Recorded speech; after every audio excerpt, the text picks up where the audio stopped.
خب سلام دوستان، بریم ادامه بدیم مبحثمون رو تو اسلاید سوم دکتر عبدی، دانشگاه علم صنعت.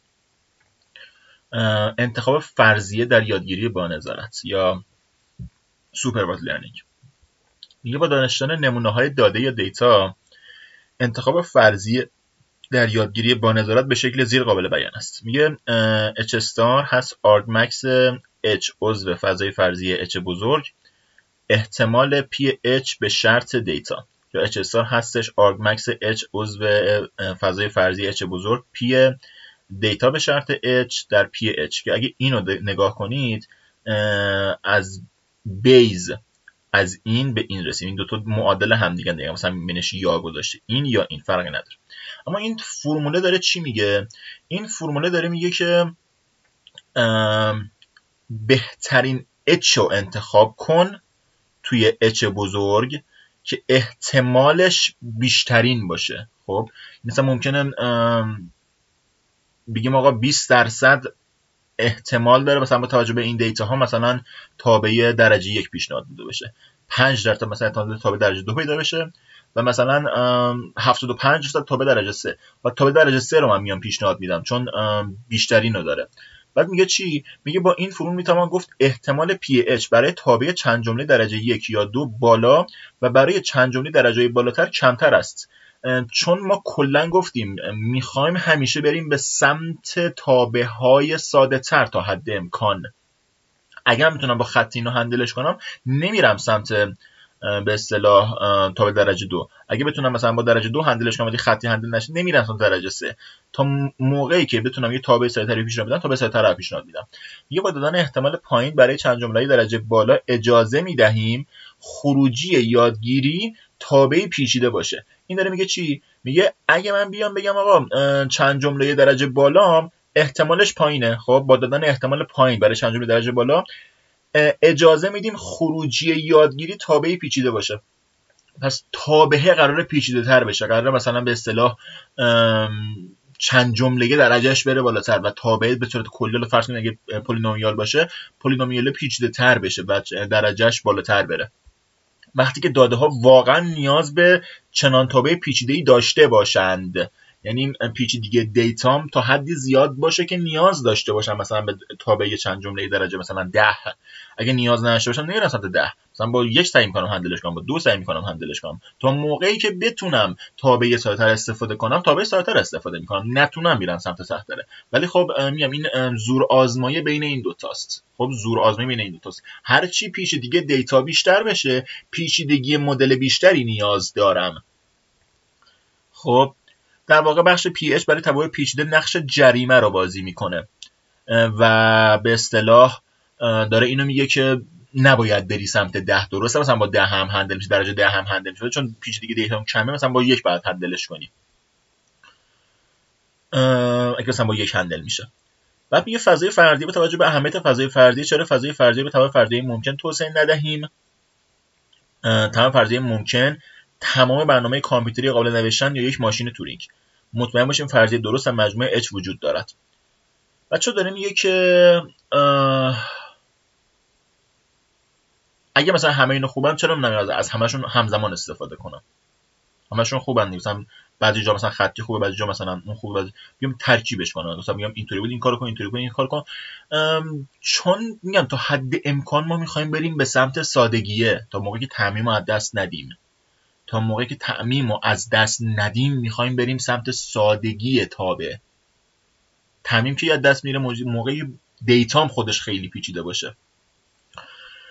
و سر همین حالا بحث حافظه و اینا هم هست که ماشین تورینگ به خاطر بحث حافظه کلا ایدهش کلا قرار نیست جواب بده، چون رم بی نهایت نیازه که رم بی نهایت نداریم ما.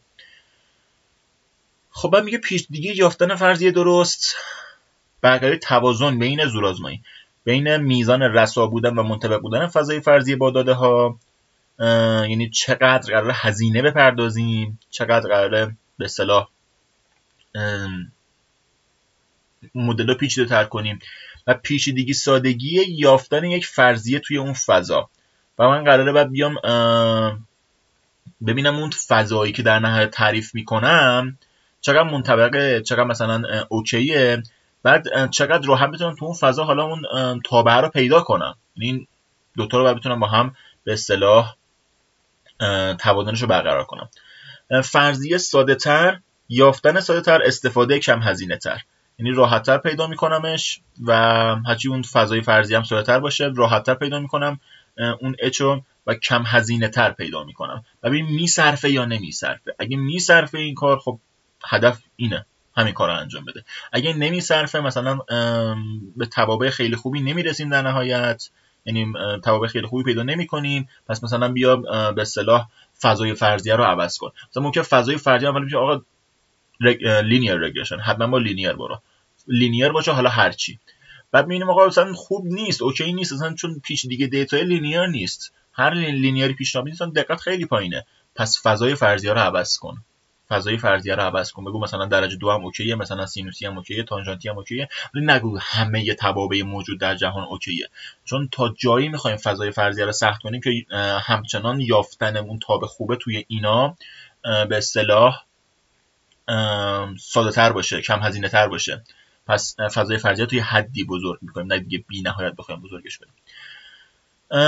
بقیه توازن بین پیچیدگی سادگی فرضیه و میزان رسا بودن فضای فرضیه چندان ساده نیست. گاهی فضای فرضیه رسا میتواند سبب یافتن یک فرضیه ساده و در عین حال سازگار نیز بشود که منطقیه. گاهی محدود کردن میزان رسا بودن فضا سبب میشود هر فرضیه سازگاری لزوما پیچیده باشد. این منطقیه.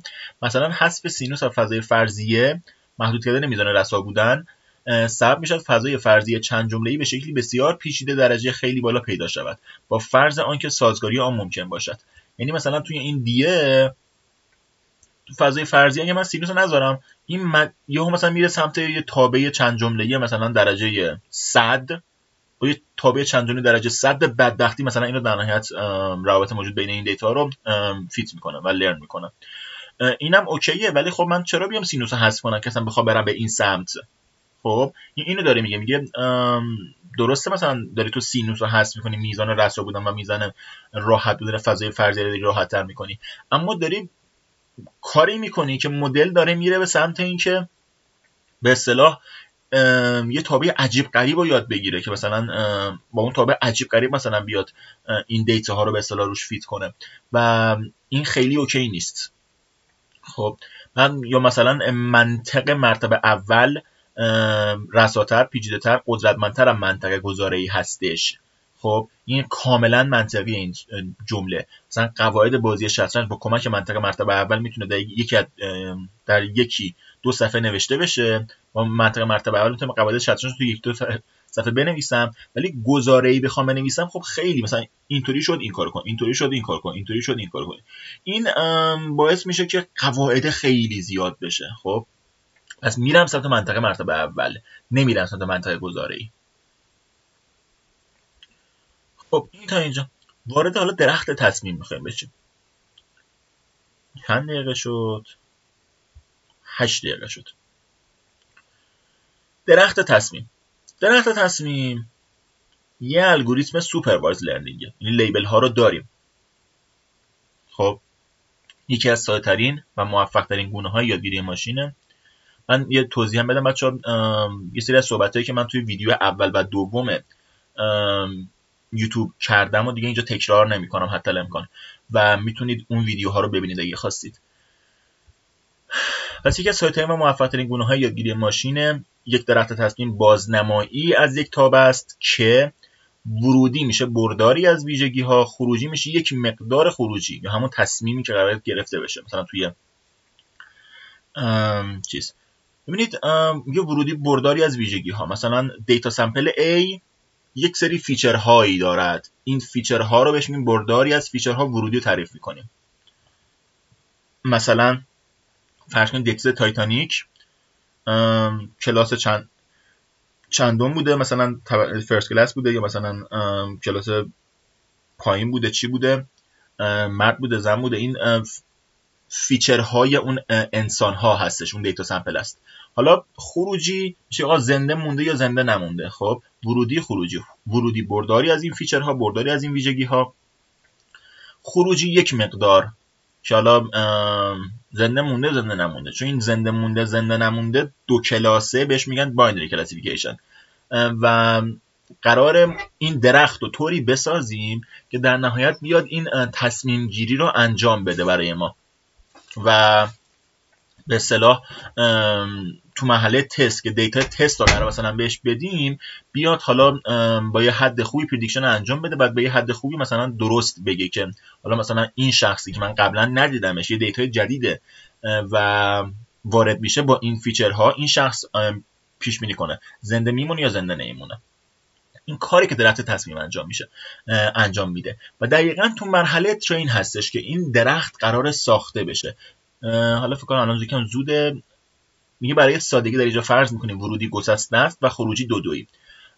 حالا توی پروژه‌مون که اینطوری فرض نکردیم، ولی اینجا میگه که فرض میکنیم ورودی گسسته است. ورودی گسسته یعنی چی؟ یعنی فیچر هامون گسسته است. مثلا فیچر داریم به اصطلاح ایج، این فیچر گسسته نیست، پیوسته است. حالا اینو باید بریم گسسته سازی کنیم توی درخت تصمیم، بعد اینو بریم گسسته سازی کنیم، چون گسسته سازی نشه با درخت تصمیم هندل نمیشه. خب ولی مثلا فیچر داریم گسسته، مثلا جندر، خب این میل فیمیل اوکیه. خروجی و دو خروجی رو میتونیم غیر دو تصور کنیم تو درخت تصمیم، اوکیه. مثلا میتونن مالتی کلاس کلاسیفیکیشن باشه، میگه چند تا کلاس رو پیش بینی کنه. ولی خب توی اسلاید تا اینجا حداقل خروجی و دو تصور کردیم، باینری تصور کرده. میگه ورودی و خروجی میتونن پیوسته باشن. بله میتونن پیوسته باشن و ورودی که پیوسته است رو داریم باید بریم سعی کنیم گسسته سازی روش انجام بدیم، چون پیوسته باشه کارمون قرار خیلی سخت بشه و حتی بعضی موقع غیر ممکن. جلوتر با هم میبینیم. خروجی دویی مثلا مثل نمونه‌های پوزتیو و نگاتیو، بگیم آقا این بالاخره این دیتا سامپل با این فیچرها پوزتیو، این دیتا سامپل با این فیچرها نگاتیوه، بتونه این کارو انجام بده. خب تصمیم گیری، میگه درخت تصمیم برای رسیدن به تصمیم یا همون خروجیه تعدادی از ویژگی‌های ورودی رو در نظر میگیره. خب هر گره در درخت تصمیم متناسب با یکی از ویژگی‌های ورودی AI هستش. شاخه‌های انشعاب یافته از هر گره برچسبی متناسب با مقادیر ممکن برای آن ویژگی دارند. هر برگ نیز یک مقدار داره که مشخص کننده خروجی درخته. این نحوه بازنمایی تناسب با نحوه بیان انسان داره. بسیاری دفترچه راهنما مثلا تعمیر خودرو طبق ساختار یک درخت تصمیم نوشته میشن. خب حالا اینو میخوام روی پینت براتون بکشم، نقاشی میخوام بکشم براتون. اینو دقیق‌تر ببینید. جمله شو. میگه درخت تصمیم برای رسیدن به تصمیم یا همون خروجی یا همون برگ یا همون لیف که قراره به اصطلاح بگه حالا این دیتا سامپل با این فیچرها چی بود، نتیجه نهایی، لیبل، خب تعدادی از ویژگی های ورودی رو در نظر میگیره و یک انشعاب هایی رو از اون درخت میسازه. فرض کن مثلا این روت منه، این روت من توی این درخت بالاخره یه فیچری دیگه. خب این فیچر میاد جداسازی انجام میده. مثلا فرض کن که من 10 کی دیتا داشته باشم، همون اولش این 10 کی دیتا 10 می‌نویسم، کیشو دیگه نمی‌نویسم. این 10 کی دیتا این فیچر میاد جداسازی انجام میده. مثلا 8 کیش میاد اینور، 2 کیش میاد اینور. خب 8 کی دیتا با این یه دونه فیچر دیتا ها جدا میشن به دو دسته. حالا فرض کن من میخوام درختمو باینری تصور کنم حداقل که کارمون سخت نشه. فعلا جلوتر بریم درخت رو حالت غیر باینریش در نظر میگیریم. فرض کن این فیچره بیاد اینو دو دسته تقسیم کنه، 8 2.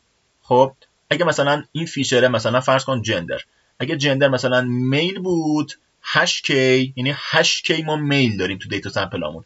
اگه فیمیل بود 2k، یعنی 2k فیمیل داریم. خب بعد دوباره اینجا من قراره به نتیجه نهایی برسم، قراره به لیبل برسم دیگه. خب همه مردها که قطعا قرار نیستش مرده باشن توی تایتانیک. خب پس همچنان به لیبل نرسیدم، به لیف نرسیدم.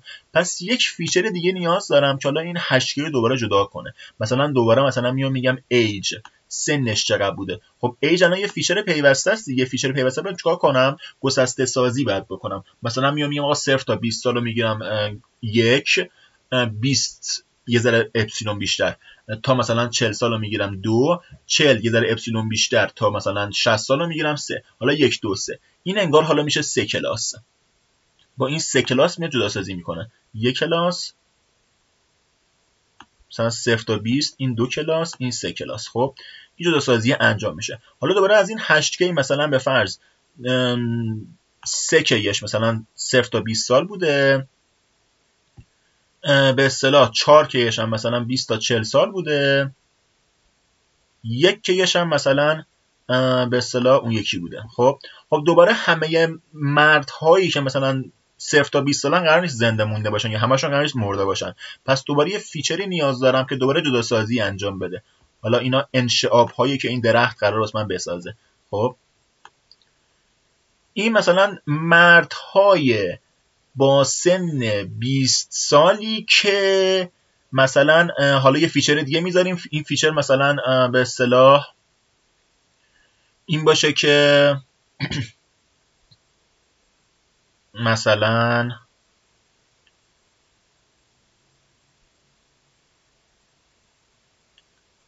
چه میدونم کلاس مثلا به فرض این کدوم کلاس، فرست کلاس مثلا کلاس آخره، کلاس وسطه، این مثلا بیاد دوباره 3 دسته بشه. خب حالا فرض کن که مثلا با همین درخت به یه دقت خوبی من برسم، بتونم بگم آقا مردهایی که مثلا سن 0 تا 20 سال دارن و فرست کلاس هستن همشون زنده موندن. اینجا لیبل میزنم میگم آقا اینا همشون چی ان؟ زنده موندن. مثلا لیبل وای، این شد برگ، لیبل یا لیف. این یکی مثلا ممکنه همچنان همشون زنده نمونده باشن، همه مردهایی که مثلا بین 0 تا 20 سالن و مثلا کلاس وسطن. اینجا دوره یه فیچر دیگه نیاز دارن که جداسازی انجام بده. بعد جداسازی انجام میده، نصفه اینور مثلا زنده موندن، نصفه اینور زنده نموندن. حالا این چه نصفه؟ مثلا آمریکایی ها، غیر آمریکایی ها، مثلا مثال داریم میزنیم و نشنالیتی. و خلاصه در نهایت اینا قرار لیبل بخورن و این درخت قرار ساخته بشه. این مثلا دوباره بیاد به اصطلاح تفکیک کنه، اینا دوباره تفکیک کنه و حالا این فیمیل هم دوباره به همین شکلی این تفکیک ها انجام بشه تا جایی که مثلا اینا همشون به لیبل برسن. حالا لیبل قرار نیست 100% باشه. اگه 100% باشه اتفاقا چیه؟ اینجا بحث اورفیتینگ اتفاق افتاده. یعنی مثلا اگه اینجا 30 تا دونه دیتا فقط مونده، من نمیام این 30 تا دونه دیتا رو مثلا میگم از این 30 تا 28 تاشون زنده موندن و 2 تاشون مردن.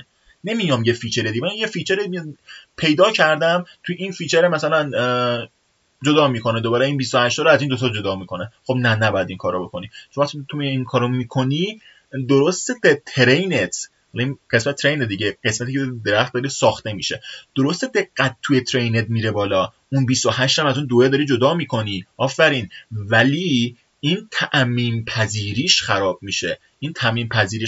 دقت تست میاد پایین. چرا؟ چون مدل تو داری بیش از حد پیچیده میکنی. گفتیم زورآزمایی بین پیچیدگی مدل و پیچیدگی دیتا تو انقدر پیچیده است، تو داری انقدر پیچیده میکنی مدل تو.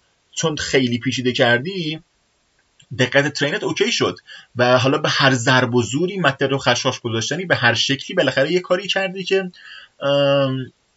تو مرحله ترین همه رو جدا کردی، همه رو کامل جدا کردی، ولی توی تست قراره ضربه بخوری. چرا قراره ضربه بخوری؟ چون این 28 دوه مثل به عنوان دوی فیچری جدا کردی، شاید فیچر کارش رو درست انجام نمیده، یه متر رو خشخاش گذاشتنیه. شاید این 28 دوه اصلا همینجا فقط باشه. توی تست اتفاقا مثلا اگه شبیه این دیده شد مثلا 1001 باشه. خب 1001 من نمیتونم به این 28 دوه تعمیم بدم چون دیتام کمه و این فیچره رو من نمیتونم اینجا به عنوان جداساز ازش استفاده کنم که مثلا این کارو انجام بده. پس اینجا باید چیکار کنم؟ به اصطلاح میگم آقا تو اگه این کارو کردی، مثلا رسیدی اینجا این جداسازی انجام دادی، به اصطلاح بیا بعدش پس هرس کن. پس هرس یعنی چی؟ بگو این 28 دوه آقا این گین خوبی من نمیده. حالا که مباحث رو جلو بهتون میگم، ولی خب اینا رو همه رو کامل توضیح میدیم در ادامه. گین خوبی به من نمیده، پس من اینو میام پس هرس میکنم و اینجا کلاس اکثریت میزنم. کلاس اکثریت یعنی چی؟ این اون 28 دویی که داشتی، حالا شما بیا بگو آقا من میام کلا لیبل میزنم مثلا C همشون مثلا زنده موندن. خب میشه پس هرس هم خیلی خوبه اتفاقا و کمک میکنه که مدل اورفیت نکنه. این پیچیدگی مدل رو میاد تنظیم میکنه، میاره پایین تا پیچیدگی دیتا یکسانش کنه. و خلاصه این میشه این توضیحات این قسمت. پس درخت تصمیم برای رسیدن به تصمیم یا همون خروجی یا همون لیبل یا همون تارگت مقدارش تعداد ویژگی ورودی رو در نظر میگیره. ببین این یه ویژگی، مثلا این دو ویژگی، این سه ویژگی، مثلا به لیبل رسید. خب این یه ویژگی، دو ویژگی، سه ویژگی، مثلا 4 ویژگی، مثلا فرض کن بعد از این یکی ویژگی مثلا به لیبل برسه. اینجا این لیبل یس نو بخوره اینجا توی این مرحله. پس با تعدادی از ویژگی ها قراره به لیبل برسه. متناظر با یکی از بعد میگه هر گره در درخت تصمیم متناظر با یکی از ویژگی های ورودیه یا همون فیچرها. الان این گره یه ویژگیه، یه فیچره، مثلا به فرض جندر، این مثلا ایج، این مثلا به فرض کلاسیه که مثلا تو تایتانیک بوده. میگه شاخه‌های انشعاب یافته از هر گره برچسبی متناظر با مقادیر ممکن برای آن ویژگی دارند. یعنی مثلا اگه این انشعاب شما بیای پایین، این انشعاب می‌بینید، این انشعاب اگه مثلا بیای مثلا میرسی به این که زنده مونده. خب حالا یه انشعاب دیگه در نظر بگیر، این یکی انشعاب مثلا اگه شما بیای، خب این انشعاب مثلا میرسی به این که مثلا زنده نمونده توی تایتانیک. خب پس میگه چی؟ میگه شاخه های انشعاب یافته از هر گره برچسبی متناظر با مقادیر ممکن برای آن ویژگی دارند. که حالا این قرار نیست 100% باشه، گفتیم ممکنه مثلا کلاس حد اکثر مثلا بخوره واسه اینکه اورفیتینگ اتفاق نیفته. خب بچه‌ها من کلا توصیه میکنم این ویدیو رو میخواد ببینید حتما ویدیو اول و دوم یوتیوب رو ببینید، چون نبینید احتمالاً این حرفا رو ممکنه متوجه نشید و من نمیخوام تکرار گویی کنم همه اون حرفا رو. و میگه هر برگ نیز یک مقدار دارد که مشخص کننده خروجی درخت است که اینم صحبت کردیم. میگه این نحوه بازنمایی تناسب با نحوه بیان انسان داره. خب اینم واقعا همینه دیگه. مثلا میری دکتر اول ازت میپرسی که سر درد میکنه یا نه، یا مثلا حالا تعبد داری یا نه، مثلا این سوال ازت میپرسه. خب همون اول ازت نمیپرسه که مثلا خون بالا میاره یا نه. خب و وقتی یه سری فیچرها مثبت بشه میگه یس یس یس یس، مثلا اونجا ازت میپرسه خون بالا آوردی یا نه، مثلا خون دیدی یا نه. پس توی اون سوالهای دکتر انگار یه درخت تصمیمه که بعد تصمیم بگیره تو چه بیماری داری، چه مریضی داری. و منطقاً حالا اینکه این فیچرها چه شکلی قراره انتخاب بشن میشه بحث جینی و گین، که مثلا این فیچرها هر کدوم چه شکلی قراره انتخاب بشن، هر کدوم این فیچرها به چه روشی بعد انتخاب بشن. خب چون اینجا باید فیچرهایی رو بذاریم که بهترین جداسازی ممکن رو انجام بدند با توجه به دیتایی که در اختیارشونه. مثلا اینجا 10K دیتا دارم، مثلا اینجا جندر بهترین شده، توی این 8K مثلا ایج بهترین شده، توی این 2K مثلا به فرض ممکنه ایج بهترین نشه، مثلا چه میدونم یه چیز دیگه ای بهترین بشه، مثلا اینجا کلاس بهترین بشه. خب اینجا مثلا توی این 3K ممکنه به فرض کلاس بهترین بشه، اما توی این 4K یه چیز دیگه بهترین بشه. خب بستگی به اون انشعابی که داره میره پایین، اینا فیچرها میتونن متفاوت باشن. قرار نیست فیچرها مثلا هر سطح یکسان باشه، میگیم اینجا جیه، اینجا همه ای ان، اینجا همه سی ان. فیچرهای یک سطح کاملا یکسان نیستن. بسته به اون به اصطلاح انشعابی که داره میره میتونه فیچرها متفاوت باشه و بسته به اون دیتایی که در اختیارشه توی این 3K دیتا ممکنه کلاس بهترین جداسازی رو انجام بده، ولی توی این 4K دیتا ممکنه یه چیز دیگه بهترین جداسازی رو انجام بده. خب اینم از این. میگه بسیاری دفترچه‌های راهنما مثلا تعمیر خودرو طبق ساختاری در تصمیم نوشته میشن. اینم کاملا درسته. اگه این اتفاق افتاده بود، این اتفاق افتاده بود و این یکم افتاده بود، همینا یس بود، مثلا این مشکل داره خودروی شما، حالا برو درستش کن. مثلا این مثال درخت تصمیم، اول میپرسه کجا درد میکنه، مثلا میگی شکم، میگی آقا مشکل آپاندیسه، مثلا بیماری پیدا کرد، لیبل خورد. کجا درد میکنه؟ گلو. بعد سوال دوباره میپرسه، فیچر بعدی سری مثلا نمیگه باکتری، سری نمیگه ویروس، میگه کجا درد میکنه؟ گلو. سوال بعدی، فیچر بعدی واسه جداسازی. تب داری؟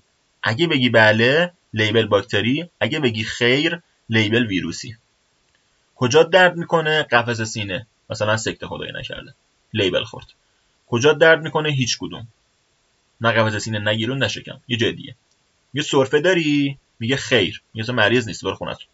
یه سرفه داری؟ بله. حالا تب داری؟ اگه داری مثلا کرونا، نداری مثلا سرماخوردگی. خب مثلا یه مثال دیگه، میگه درختی برای اینکه تصمیم بگیریم آیا در یک رستوران منتظر خالی شدن میز بمونیم یا نمونیم، بریم یا وایسیم. یه هدف چیه؟ یا خروجیمون چیه؟ پیش بینی مقدار خروجی تابع ویل ویت بر اساس ویژگی‌های ورودی. آقا این هست، این هست، این هست، این هست، منتظر میمونم، میصرفه واسم که منتظر بمونم که مثلا غذا بگیرم از این رستوران.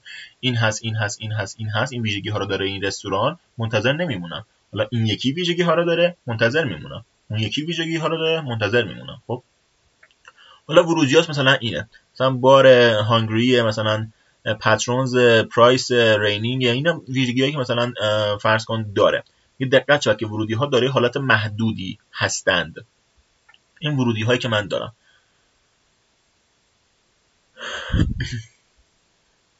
ببینید پاترونز اگه مثلا نه منتظر نمون، سری لیبل خورد. اگه پاترونز مثلا سام، منتظر بمون. اگه فول، یا حالا فیچر بعدی ویت استیمیت، چقدر حدس میزنی که قراره منتظر بمونی. اگه مثلا به فرض بیشتر از 60 دقیقه است، منتظر نمیمونیم. اگه مثلا بین 0 تا 10 دقیقه است، اوکی منتظر میمونیم. اگه بین 10 تا 30 دقیقه است، حالا سوال بعدی گشنت هست. خب اگه بگی نه، خب منتظر نمیمونیم. اگه بگی آره، دوره سوال بعدی. خب این همین لیبل میخوره، دقیقاً همینطور کاملا لیبل میخوره. حالا این فیچرها باید بهترین فیچر باشن تو جایی که قرار میگیرن. یعنی این پاترونز همینطوری بالای بالا قرار نگرفته، همینطوری روت قرار نگرفته، بهترین بوده واسه جداسازی اولیه. خب و اینا قرار کار همدیگه رو تکمیل کنن تو هر انشابی. یعنی این کار همدیگه رو تکمیل کردن که در نهایت من برسم به لیف نو. خب یا مثلا اینو باید خوب پشت سر هم قرار بگیرن، باید بهترین تو جایگاه خودشون قرار بگیرن. این تو هر جایگاه بهترینش قرار بگیرن. و خب همه ویژگی هم تو تصمیم گیری دخالت ندارن همیشه. مثلا ممکنه با همین یه دونه ویژگی من بتونم تصمیم بگیرم، ولی بعضی موقع دخالت دارن بعضی از ویژگی ها. خب چند دقیقه شد؟ 27 دقیقه. خب معنای درخت تصمیم، یک درخت تصمیم دودویی، فرض کن درخت تصمیم باینری باشه. باینری یعنی این بچه راست بچه چپ، یعنی تو 3 کلاسه مثلا بشه. درخت تصمیم دودوییه و نه که به اصطلاح مسئلمون باینری کلاسیفیکیشن باشه. مسئلمون باینری کلاسیفیکیشن باشه یعنی دو لیبل است، لیبل یس، لیبل نو. مثلا زنده میماند، زنده نمیماند. مثلا راضی هست از این سرویس هواپیما، راضی نیست از این سرویس هواپیما. مسئله دو کلاس است، پیش بینی قراره دو تا باشه، یا لیبل ها دوگان است، دودوییه. اینجا درختمون دودوییه، یعنی هر فیچر قراره دو تا انشعابو بسازه. یه فیچر مثلا میره چپ، یه فیچر مثلا ما رو میبره به سمت چپ و همون فیچر یه جایی ما رو میبره به سمت راست. پس بگی مقدار اون فیچر مثلا چی باشه. مثلا به اصطلاح همون جندر که میتونه میل و فیمیل باشه. خب بعضی موقع بعضی از فیچرها امکان دودویی شدن ندارن، ما باید بیایم تبدیلش کنیم به دودویی. جندر اوکیه، مثلا میل فیمیل، ولی مثلا فرض کن ستایی باشه. خب به اصطلاح مثلا A و B و C. حالا این A و B و C من چجوری مثلا بکنمش دوتا؟ این صحبتی که توی ویدیو اول و دوم یوتیوب کامل انجام دادیم و بیشتر از این صحبت نمی‌کنم.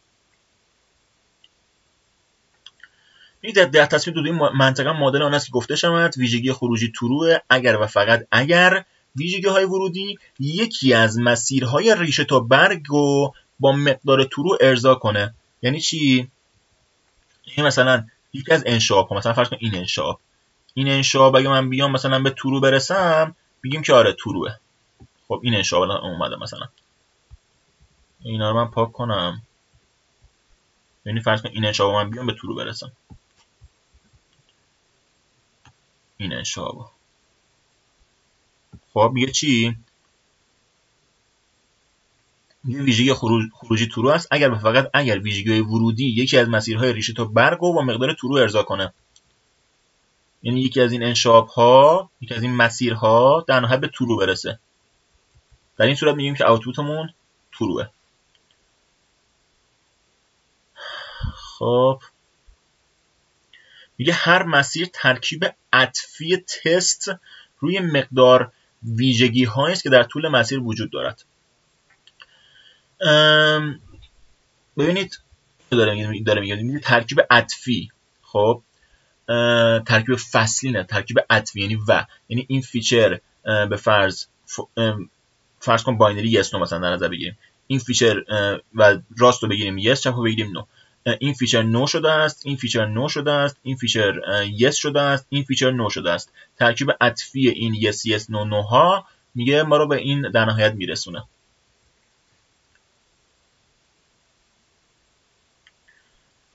میگه تست اگر ویژگی مربوطه مقدار زیر شاخه این مسیر را دارد، خروجی ترو و در غیر این صورت خروجی فالس.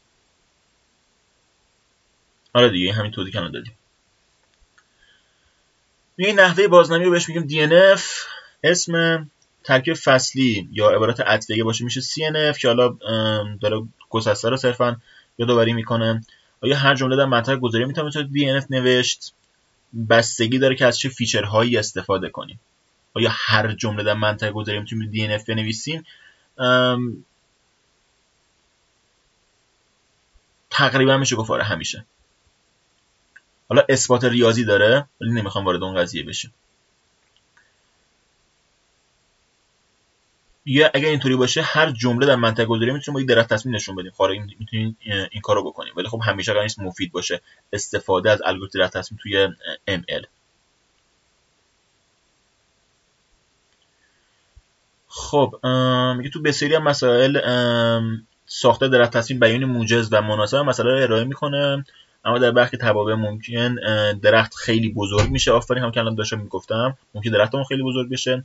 مثلا تابع میجوریتی میگه خروجی 1 اگر بیشتر از نصف ورودی‌ها 1 باشند و خروجی 0 در غیر این صورت. اگه مثلا بیش از نصف ورودیامون 1 باشه میگه 1 بشه خروجی، در غیر این صورت خروجی 0 بشه. میگه لازم است اغلب یا تمام ورودی‌ها مشاهده بشند و حجم درخت به طور نمایی بالا میره بر حسب عمق، یعنی عمقش خیلی زیاد میشه و همین کاملا درسته. میگه بنابراین درخت تصمیم در برخی مسائل کارا و در برخی ناکارآمد است، به خاطر همین اتفاقه ممکنه عمقش خیلی زیاد بشه. مانند هر بازنمای دیگر اگه درخت تصمیم همیشه خوب بود که خب الگوریتم دیگه وجود نداشت. یه فرض کنید تعداد n ویژگی دودویی داشته باشیم، تعداد توابع دودویی چقدر میشه؟ میگه اوکی تعداد حالات ورودی که میشه تعداد سطرهای جبل درستیمون، خب 2 به توان n. اینا دیگه توی گسسته همه رو خوندید، صحبت نمی‌کنیم بیشتر راجعش. تعداد حالات ورودی تعداد سطرهای جبل درستی اگه n تا به اصطلاح فیچر داشته باشم من، میشه 2 به توان n. 2 به توان n تا سطر جبل درستی دارم. حالا ستون خروجی این جدول تابعی با 2 به توان n ورودی رو تشکیل میده و تعداد توابع و بشه 2 به توان اون، یعنی 2 به توان 2 به توان n. پس تعداد درخت‌های ممکن بیشتر از 2 به توان 2 به توان n هست، زیرا درخت‌هایی که معنای یکسان ولی شکل متفاوت داشته باشند هم وجود دارند. کافی مثلا ترتیب مشاهده ویژگی‌ها رو جابجا کنیم. یه جا اول مثلا روت x1 باشه، توی درخت دیگه روت مثلا x2 باشه، توی درخت دیگه مثلا روت x3 باشه. صرفا ترتیب جابجا بشه، جایگشت جابجا بشه. پس از این هم حتی بیشتر میتونیم درخت داشته باشیم. مثلا برای 10 ویژگی مثال رستوران، تعداد توابع ممکن منجر به عددی 109 رقمی میشه. خب خیلی این عدد بزرگه. بنابراین باید به دنبال روشی برای یافتن درخت مناسب باشیم. خب اینا رو که صحبت کردیم. میگه ساخت درخت تصمیم از روی نمونه. میگه نمونه‌هایی با فرمت x و y داریم که x برداری از مقادیر ویژگی‌های ورودیه و یک مقدار دودویی خروجی، مثلا yes no که گفتیم مثلا میتونه مالتی کلاس هم باشه، مثلا اون صرفا با کلاسیفیکیشن نیستش. میگه مجموعه 12 تایی از این نمونه‌ها به عنوان مجموعه آموزشی در صفحه بعد نشون داده شده. نمونه‌ها دو دسته مثبت و منفی بر اساس خروجی تقسیم میشند. به دنبال درختی باید بود که سازگار باشه با نمونه‌های موجود و تا حد ممکن کوچیک باشه. این کوچیک بودنه یعنی که پیچیدگی مدل رو کم نگه داریم، یعنی هایپر پارامترهای مدل مثلا مین سمپل لیف و مین سمپل اسپلیت و مکس دپ و اینا رو جوری تنظیم کنیم که تا حد امکان درخت حجمش کوچیک‌تر بشه، پیچیدگی مدل کوچیک‌تر بشه تا جایی که هم اندازه پیچیدگی دیتا باشه، دیگه خیلی هم کوچیک نشه آندر فیتینگ اتفاق بیفته و سازگارم باشه با نمونه‌های موجود. الان مثلا اینو نگاه کنید، اینا بچه‌ها خیلی کاملتر توی ویدیو 1 و 2 صحبت کردیم، اینجا خیلی قرار نیست روش دیپ بشیم. صرفا اینجا قراره مفاهیم بیشتر کم دور و مرور کنیم. این مثلا یک درخت میتونیم باش به وجود بیاریم کاملا. پس یافتن کوچکترین درخت سازگار مهمه، اینه تو ترین باید اوکی باشه. با جستجوی تمام درخت‌های ممکن غیر عملیاتیه یا غیر ممکنه. من نمیتونم بیام کوچکترین درخت رو پیدا کنم و کوچکترین درخت رو ممکن نمیتونم پیدا کنم، این غیر ممکنه. باید بریم به سمت روش‌های حریصانه. بهتون میگه با ایده‌های خلاقانه میتونیم درختی به اندازه کافی خوب پیدا کنیم، کوچیک اما نه لزوما کوچکترین درخت. تا حد امکان کوچیک ولی نه لزوما کوچکترین درخت. میگه چیکار کنیم؟ میگه الگوریتم یادگیری درخت تصمیم روشی حریصانه برای این منظور ارائه میکنه، یا همون گریدی که توی الگوریتم کاملا خوندید. یعنی چی؟ یعنی تو هر مرحله بهترین تصمیم رو بگیر توی همون مرحله، نه بهترین تصمیم در تمام آینده رو مثلا پیش بینی کنی. مثلا میگه آقا بهترین کاری که الان میتونی انجام بدی این مهره رو بزنی. خب اما ممکنه این مهره رو مثلا بزنی توی شطرنج، بعداً مثلا 8 تا حرکت بعدی باعث مات شدنت بشه حتی. خب اما تو این مرحله بهترین حرکت بزن. گریدی اینو داره میگه تو هر مرحله بهترین تصمیم همون مرحله رو بگیر. میگه همیشه مهمترین ویژگی رو زودتر تست کن. مهمترین ویژگی رو توی چی؟ توی دیتا ست 10K مثلا. این 10K که الان داریم مهمترین ویژگی مثلا به فرض جندره، پس جندر رو بذار اول، الان ایج رو نذار اول، مثلا فلان رو نذار اول. بهترین ویژگی رو واسه همون انشعاب، واسه همون به اصطلاح مرحله که الان بهش رسیدی، بهترین ویژگی همون مرحله رو اونجا قرار بده. یعنی واسه 10K اگه مثلا جندر بهتره، جندر رو بذار. مسئله رو به ساختن چند زیر درخت کوچیک تقسیم کن. دقیقاً آفرین. یعنی هر چی داریم میریم پایین‌تر، مثلا میگیم حالا واسه این 8K مثلا به فرض ایج مهمه، واسه این یکی 2K مثلا کلاس مهمه، واسه حالا از این 8K مثلا این 3Kش به فرض کلاس مهمه، واسه این یکی مثلا فلان چیز دیگه مهمه. خب واسه این یکی یه چیز دیگه مهمه. این انگار که تیکه ببینیم واسه هر کدوم چی مهمه، زیر درختی بهش نگاه کن. انگار فرض کن هر سری انگار داری یه روت جدید انتخاب میکنی. این یه روته که حالا واسه این 10K جندر مهمه. اینجا فرض کن یه روت دیگری داری که انگار این یک زیر درختی از زیر درخت کل دیگه. این الان یک زیر درختیه، خب از زیر درخت کل. اینجا داره فرض کن یک روتی داری که توی این 8K میخوای بهترین جداساز رو پیدا کنی، بهترین پیچر رو پیدا کنی. ببین کی اصلا بهتره و ادامه بده همینطور تا آخر.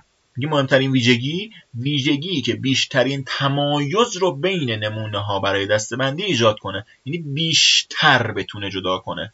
اگه مثلا ویژگی رو من انتخاب کنم که مثلا این ورش مثلا نصف مرد بیاد نصف زن، این ورم نصف مرد بیاد نصف زن، خب این ویژگی خوبی نیست، چون جداسازی نتونسته انجام بده. و بعد اونی رو پیدا کنم که مثلا بتونم به لیف برسم، بگم آقا این ویژگی جوری داره جداسازی انجام میده که اینور همه مردها هستن لیبل مرد میخوره، اینور همه زنها هستن لیبل زن میخوره.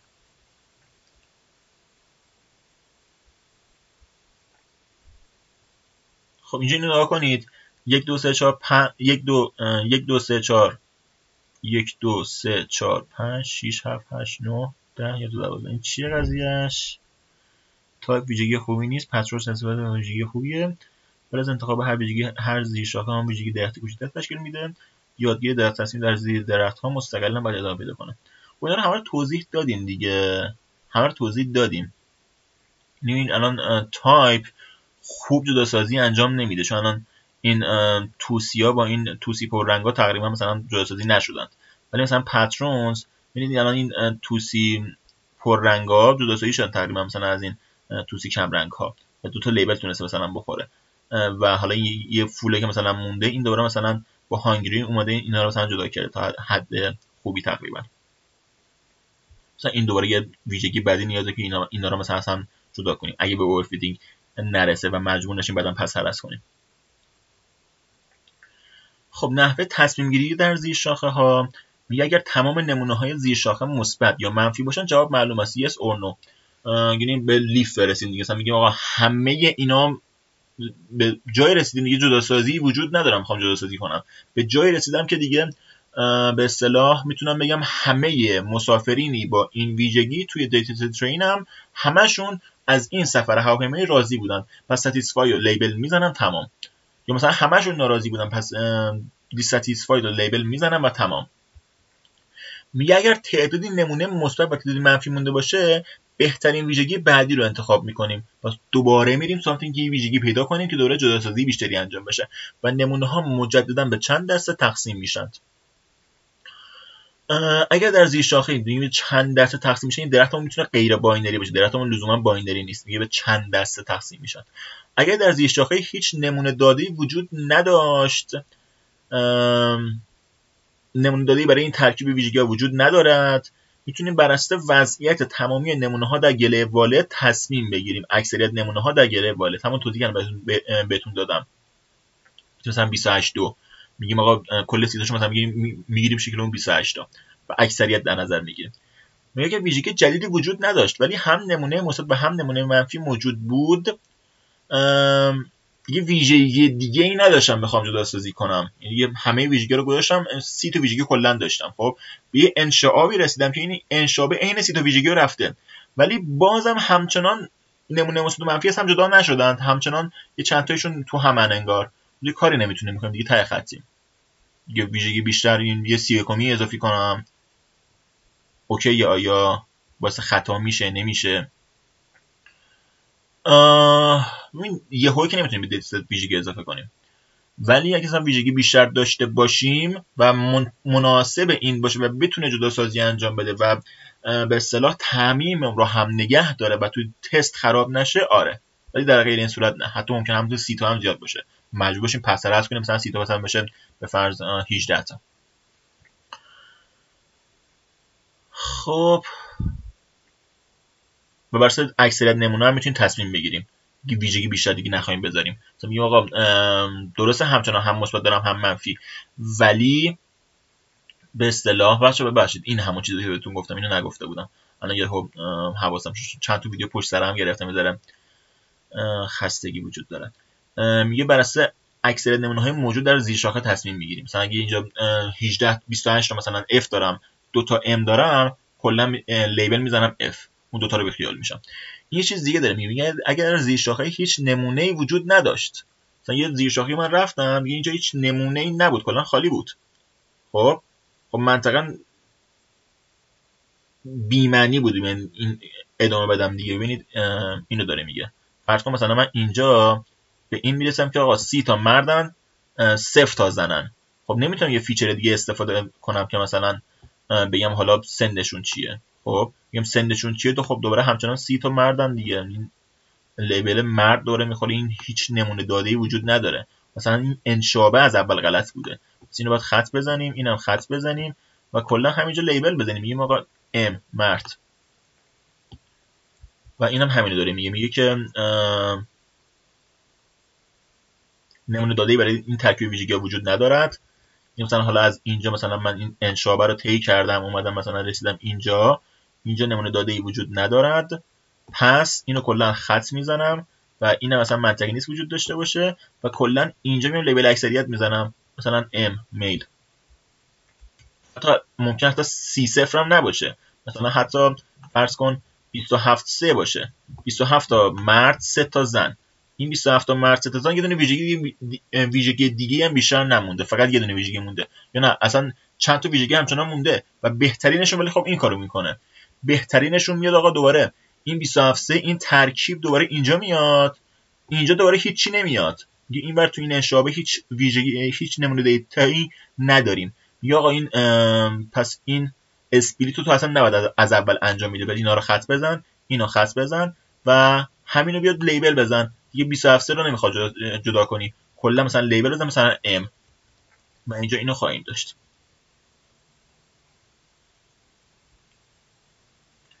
خب بچه اینم توضیح دادیم توی به اصطلاح جلسه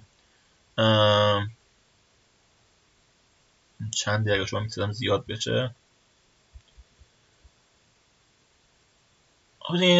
یه کوچولو سریع بهتون بگم، این یه فانکشنیه دیسیژن تری لرنینگ که اگزمپل هایی وجود داره، دیتا سامپل هایی وجود داره، با اتریبیوت هایی، فیچر هایی و پرنت اگزمپل هایی، یعنی والد اون نود در واقع کیه، که قرار ریترن کنه واسه ما یک درخت رو قرار بسازه. میگه اگه اگزمپل خالی بود ریترن کن به اصطلاح این همون چیزی که الان بالا با هم گفتیم که اگه کلا خالی بود مثلا برو اصلا کلا نباید اسپلیت انجام میدادی، برگرد بالا و اکثریت واسش بزن، همون والد واسش بزن. میگه در غیر این صورت اگه اگزمپل چند تا کلاس همچنان داشت میگه بازم ریترن کنش به اصطلاح میگه اگه اگزمپل هامون کلاس یکسانی داشتن ریترن کن خب همون کلاس رو، اینم که اوکیه. اگه اتریبیوت هامون کلا تموم شده بودن و دیگه اتریبیوتی وجود نداشت، اینجا میتونیم بیایم چیز کنیم به اصطلاح دوباره همون والد رو واسش بزنیم، هم کلاس اکثریت واسش بزنیم. در غیر این صورت هم میگه بیا حالا اون درخت مثلا به صورت بازگشتی مثلا واسه من بساز. در نهایت بهترین ویژگی رو پیدا کن توی بهترین اتریبیوت و فیچر رو پیدا کن توی مثلا توی چیزایی که داری بر اساس اون دیتایی که داری، مثلا 8K 10K مثلا چیه، چه ترکیبی از دیتا مونده توی اون ترکیب دیتایی که مونده با اون فیچرهایی که داره، بهترین فیچر رو انتخاب کن و بر اساس اون بهترین فیچر شما بیا چیز کن، انشعاب تو ادامه بده. این مثلا به فرض حالا اینجا روت تو بساز و حالا از روت شروع کن و همینطور مرحله شما اینو چیز کن. حالا یک دقت کنید یک تابع ریکرسیوی هم هست، دوباره هر سری داره دیسیژن تری لرنینگ رو با مقادیر دیگری صدا میزنه و ساب تری بعدی رو میسازه. حالا دوباره اسپلیت کن، دوباره مثلا اسپلیت کن تا مثلا به لیبل برسی، به لیبل کلاسی لیبل رو مثلا بزن و کار تمام میشه و ریترن تری کن. خب یه خروجی الگوریتم یادگیری در تصمیم بستگی زیادی به نمونه‌های ورودی داره. دقیقاً در شکل زیر خروجی الگوریتم برای مثلا رستوران به 12 نمونه اومده، نتیجه خوبیه. میگه البته کوچیکه، آره دیتامون چون کمه و مثلا چیزه ممکنه مثلا همیشه خیلی خوب نباشه. میگه چرا به زمان انتظار زیر 10 دقیقه توجهی نکرده؟ خب این چون گفتیم این پیوسته است، بعد گسسته سازی کنیم. توی این گسسته سازی به نتیجه رسیدی که آقا اگه مثلا بگیره 0 تا 10 دقیقه، مثلا 10 تا 60 دقیقه 60 به بالا، این بهترین جدا سازی رو انجام میده. واسه همین مثلا اینطوری اومده گسسته سازی انجام داده. میگه مثلا رستوران فول است ولی گرسنه نیستیم، صبر نکن حتی 10 دقیقه. خب این داستانش همینه، گسسته سازی رو جوری انجام میده که بهترین جدا سازی واسه من انجام بده. و تعداد نمونه ها رو میتونیم بیشتر کنیم، دیتا بیشتری مثلا میتونیم داشته باشیم، کمک کنه به این درختمون. خب ارزیابی درخت تصمیم، مجموعه آزمایشی یا همون ترین، منحنی یادگیریمونه بر اساس ترینینگ ست سایزمون. خواهیم ببینیم که چقدر توی تست ست درست بوده. خب میبینیم که هرچی سایز ترینینگمون بیشتر میشه، خب منطقا توی تست هم نتیجه بهتری قرار بگیریم. مثلا بچه ها فکر کنیم مثلا بگیم که مثلا فرض داره حفظ میکنه، خب به جایی که شما $1,000,000 حفظ کنید 100,000,000 حفظ کن. خب این حفظ کردنه وقتی خیلی زیاد بشه، این خودش باعث تأمین پذیری میشه.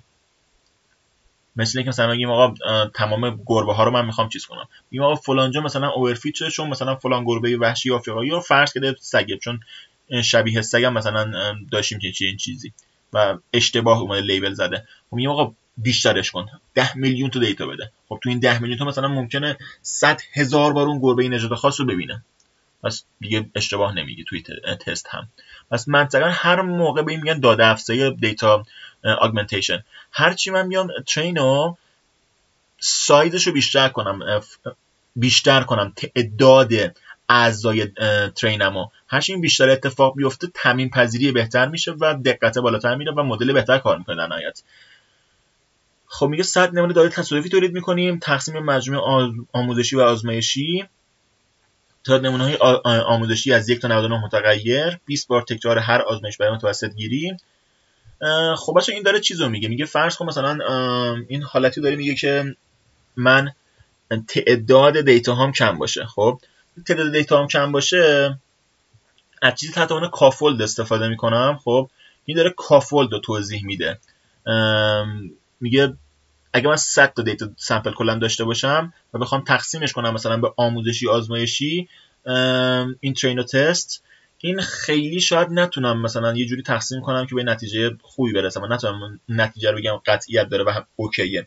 میگه بیا تعداد نمونه های آموزشی رو از 1 تا 99 تغییر بده، مثلا یه بار 1 باشه، یه بار 2 باشه، یه بار 3 باشه. تعداد نمونه آموزشی رو تغییر بده و 20 بار تکرار هر آزمایش رو انجام بده. یعنی هر آزمایش رو 20 بار تکرار کن و در نهایت متوسط بگیر و این کمک میکنه که اون دقت تا یه حد خوبی بهتر بشه.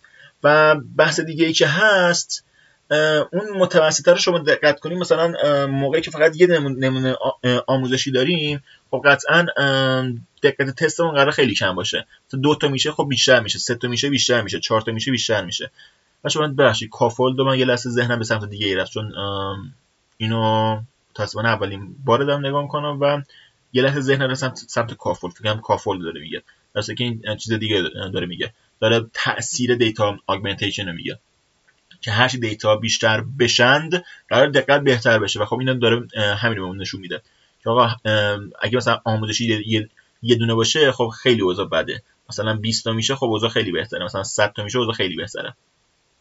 و میگه حالا واسه که مطمئن بشین نتایج اوکیه، بیا اصلا شما 20 بار تکرار کن و مثلا متوسط گیری کن و این تعداد نمونه های آموزشی هم هر سری هی زیاد کن. این به اصطلاح ترینینگ ست سایزش رو هی بیشتر کن. خب میگه وجود عنصر تصادف در الگوریتم، آیا این تصادفیه، آیا مثلا شانسیه؟ یه وقتی که چند ویژگی با اهمیت برابر داریم چیکار کنیم؟ با فرق نمیکنه، هر کدومو میتونیم بذاریم. تعداد نمونه آموزشی چند باشه، خب اینم دوباره بچه‌ها یک هایپر پارامتره که باید تیون بشه، به اصطلاح باید تنظیم بشه، باید بررسی کنم که ببینم چند بذارم بهتره، تا جایی انجام بدم که داشته باشم، به اون اندازه داشته باشم و تا جایی که مثلا بتونم با اوورفیت غلبه کنم. حالا اوورفیت رو بعداً می‌بینیم جلوتر، اگه ویدیوی یک و دو که دیدید که احتمالاً میدونید. پس این خودش یک هایپر پارامتری باید تیون بشه و بعد ببینم چقدر خوبه. خب تا همینجا کافیه. امیدوارم که استفاده کرده باشید.